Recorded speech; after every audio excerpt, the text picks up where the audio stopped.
मुन्नी का परिवार गांव के सबसे गरीब परिवारों में से एक था। गांव के बाकी लोगों को जीवन में समस्याएं थी, पर गरीब परिवारों का समस्याओं के बीच कहीं खोया हुआ जीवन था। दूसरों के खेतों घरों में काम करके अपनी गुजर बसर कर रहे थे। या कभी भरपेट भी मिल जाता और कभी बेमियादी व्रत भी खत्म नहीं होते।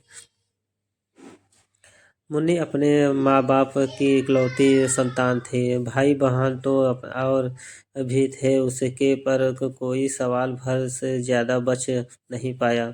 बेचारी छोटी सी मुन्नी को भी ये तब पता चलता चलता जब उसके भूख से बिलखने पर उसकी माँ उसे ताना देते हुए कहती है, एक कुलमोही जाने क्यों बच गई मेरी जान खाने के लिए।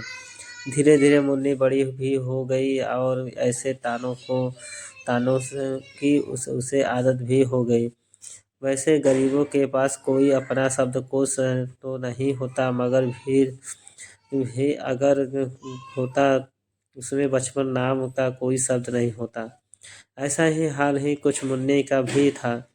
माँ बाप घर से बाहर काम करते थे, वो घर संभालती, खाना को बनाने को कुछ होता तो चूल्हा चौका भी करते। शुरू शुरू में बाप माँ ने उसे आंगनबाड़ी में भी डाल दिया था।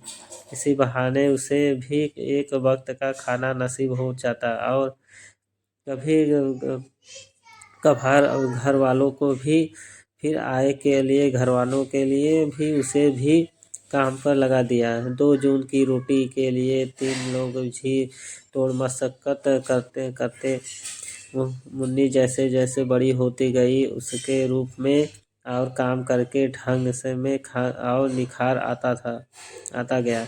हर काम कोई इतनी निपुणता से करती कि किसी को कुछ बोलने की जरूरत ही नहीं पड़ती। गरीब गरीब थी किंतु काफ़ी गुणी भी थी।